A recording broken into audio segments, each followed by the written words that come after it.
Here's all you have to do. Learn to work harder on yourself than you do on your job. Once I understood that philosophy, it totally changed my life. Work harder on yourself than you do on your job. If you work hard on your job, you can make a living, which is fantastic. If you work hard on yourself, you can make a fortune, which is super fantastic. Success is something you attract by becoming an attractive person. Success is not something you pursue. Success is something you attract by the person you become, by becoming an attractive person. Never be satisfied with yourself. Always know that as you invest the effort and time on you, that's the greatest ability that human beings have above animals. See, a dog can't be anything but a dog. Tree can't be anything but a tree. Human being, you've got unlimited potential. You can put effort on you, and by concentrating on you and developing you, you can transform your life wherever you are right now. So you want to work on yourself. My dreams are first every day, then my wife, then my kids. I can take care of my wife and my kids now, would you agree? I abandon this. This is the fuel for who I am. I abandon this dream, and then I can't take care of them. And then I'm gonna tell them what? It's all right that you didn't win. No, it's not all right if you don't win. You need to win. How many of you need to win more? Okay? If you don't control your environment, folks, somebody else is going to control your environment. You guys that run teams and run organizations, if you do not control your environment, someone else will control your environment. You are being controlled in your environment right now. If you don't control your environment, it starts with me. When I was 45 years old, I'm like, I'm going to control my environment. I'm going to take every penny I have, all the energy I have, all the resources I have, and I'm going to improve me. If I got to go broke in the process, because I'm already broke. Look, if you're not fulfilled if you're not reaching your full potential every day, you're broke right now. If you find your passion, you're going to have this tremendous energy. It's sustainable energy. But momentum requires you always do the next thing to keep the momentum going. If you believe in what you're doing, that's fuel. It adds more fuel to your fire. You gotta keep going, you gotta keep pushing through, you gotta keep persevering, because at the end of the day, when you do, and you do, and you do more, you will be amazed at how the universe conspires to help you get to the place that you wanted to get to. So believe in you, block out the shade, and let your sun shine on through, because it's on you to be you. And the reason you get yourself in a passionate place is so that you change your life, and the only thing that changes your life is making a decision. So while you're in this passionate state, that's where you make decisions. The only way the commitment and the energy and the momentum continues is if you take immediate, massive what, my friend? Massive action is the cure-all. Massive action is the cure-all. That's how you develop yourself. That's how you begin to appreciate what you get. When you're working on a dream, at some point in time, a transition takes place. And the transition is what you are becoming in pursuit of the dream. Because even if you don't get the dream, you become such a strong and powerful person. It will so change your life, you can look at something else and say, well, I think I'll go do this then. Because you have now developed yourself in such confidence and such competence in how to deal in the arena of life that you can move into another area and not miss a beat. Once you begin to discover who you are, then you really realize how you have been given authority and dominion over everything on the face of the earth, including all the dimensions of your life. But you can only do that through the struggle of life. And most people avoid the struggle. Most people go through life avoiding pain. And when you go through life like that, something in you dies. Something in you that you never activate is lying dormant in there, that you never get a chance to call on because you have not challenged yourself. Somebody said the land of familiarity belongs to the dead. That most people like to feel like they're a king in the area of their comfort zone. They only want to do those things that they know how to do well. Osborne said, unless you attempt to do something beyond that which you've already mastered, you will never grow. So if you want to begin to grow, you've got to put something out here that you can't reach easily, that has got to make you stretch, got to make you jump for it, got to make you get back a little bit and dig in so that you can take a leap for it. And maybe you jump up there and you miss it and you skin your knees and you come back again and you bust your lip next time. But you keep on, and through that process, you learn how to leap higher. You start challenging yourself to dig deeper, and then you discover some things about you that you don't know right now. Some talents that you have in you that you didn't know that you can do. If you want to begin to make your stuff happen for you, I think that it's very important that you start trusting yourself. Listen to yourself. Listen to that still small voice within you. Don't try and make everything logical. There's some things about life that defies logic, that you just can't explain how the outcome is going to be. I think that's why Paul said you've got to learn how to walk by faith and not by sight. That once you begin to trust yourself and your ideas and your instincts, life takes on a whole new meaning, because now I want you to do that feeling that you are led. Just feel, I am led. Ladies and gentlemen, don't give your power away. You don't need anybody to approve your dream. It was given to you. If they can't see it, it's because it wasn't given to them.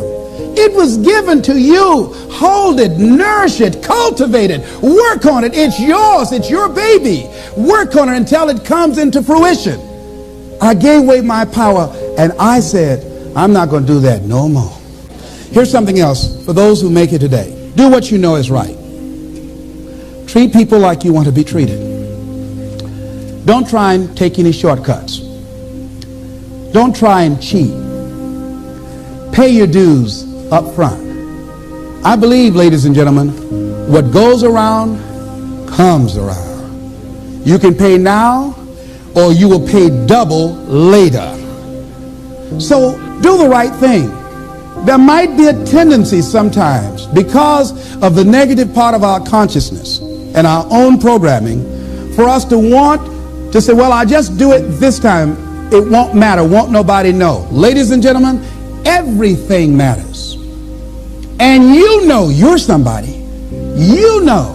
I'd rather lose out on my dream doing the right thing than to cheat trying to make a shortcut to get to my goal. I want to be able to look myself in the mirror. And that's what you want to do. There's no saying, judge a man not by what he does, but by that he doesn't have to do. And to judge the true quality of a man is what do you do when nobody's looking. See, there's some good out there for you in the universe that has your name on it. And nobody can get your good. It has your name on it. They can't take your stuff. It's your stuff. So when you know that whatever you're seeking, it's also seeking you, you don't worry. You don't run scared. You don't think somebody's going to take it from you. You listen to your inner voice, and you always take the high road. There will be the tendency, the natural inclination to take the low road. You must resist that. Repeat after me, please. I will always take the high road. And do the right thing. No matter what. Take action. Not hasty if it isn't required. But don't lose much time. Here's the time to act. When the idea is hot and the emotion is strong. That's the time to act. You say, Mr. Ron, I'd like to have a library like yours. See, if you feel strong about that, what you got to do is get the first book and then get the second book. Before the feeling passes and before the idea gets dim, action pronto. Action immediate. Action as soon as possible. Because if you don't, here's what happens. We call it the law of diminishing intent. We intend to when the idea strikes us. We intend to when the emotion is high. But now if you don't translate that into action fairly soon, now the intent starts to diminish. And a month from now it's cold. A year from now, can't be found. So act. Set up a discipline when the emotions are high and the idea is strong and clear and powerful. That's the time to set up the discipline. Somebody talks about good health and you're stirred. Says, right, I need to get a book on nutrition. Get the book before the idea passes and before the emotion gets cold. Go for the book. Start the library. Start the process. Fall on the floor. Do some push-ups. Action. Got to take action. Otherwise, the wisdom is wasted. Otherwise, the emotion soon passes. unless you put it into a disciplined activity. Capture it. Disciplines is called how to capture the emotion and how to capture the wisdom and translate it into equity. Disciplines. Now here's what's important about disciplines. All disciplines affect each other. In fact, here's a good philosophical phrase. Everything affects everything else. Nothing stands alone. Don't be naive in saying, well, this doesn't matter. I'm telling you, everything matters. There are some things that matter more than others, but there isn't anything that doesn't matter. Key to take home. Every letdown affects the rest of your performance. Every letdown affects the rest. This is part of the educational process on personal development. If you don't take the walk around the block, you probably won't do the apple a day. If you don't do the apple a day, you probably won't start building your library.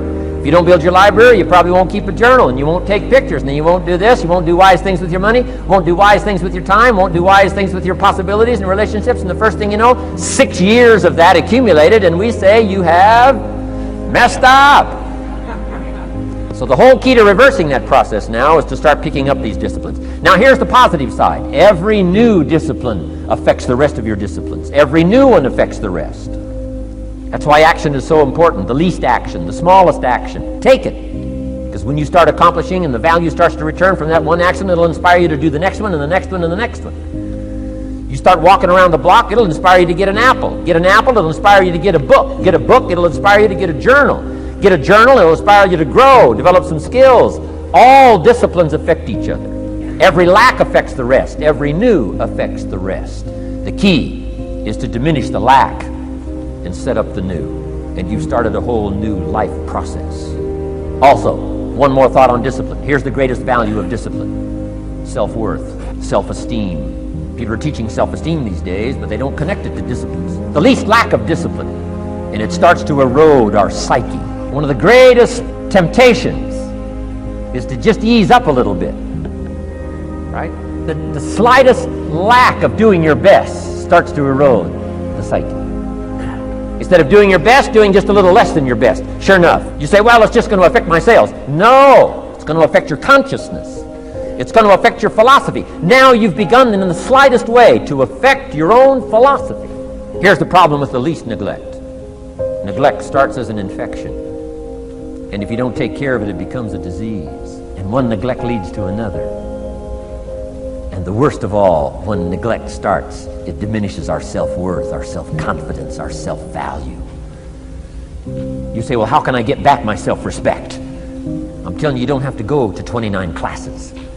All you have to do is start the smallest discipline that now corresponds to your own philosophy, like I should, and I could, and I will.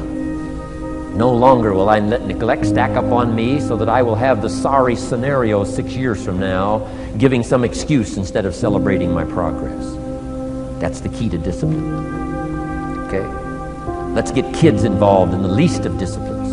One more, and then one more, and then another one, and then another one, and then some more. And the first thing you know, you're starting to weave the tapestry of a disciplined life into which you can pour more wisdom and more attitude and more strong feeling, more faith and more courage.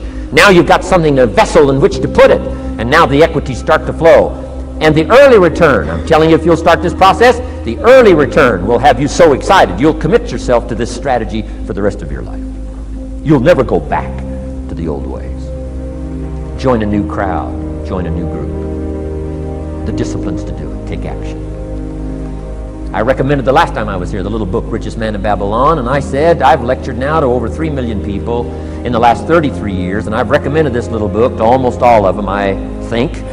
Guess how many have actually gone and got this little book? Answer, very few. My best guess is 10%. Such an easy thing to do. In that last seminar, right, I suggested this little book, number one, is easy to find. Number two, it's easy to buy. The most you can pay for it, $6, $7, $8. You can borrow that from your kids.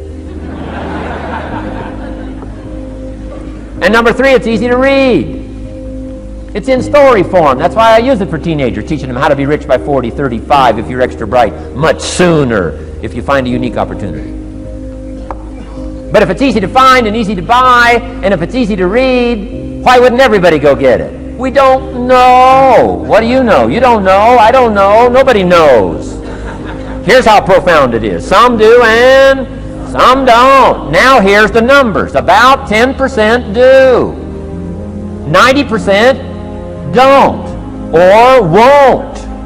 We don't know the mystery of that. And I'm telling you, 10 years from now, those numbers will still be the same. 10% will, 90% won't. The numbers don't change. Only the faces change. You're looking at one of the faces. I used to belong to the 90% who couldn't be bothered even if it was easy.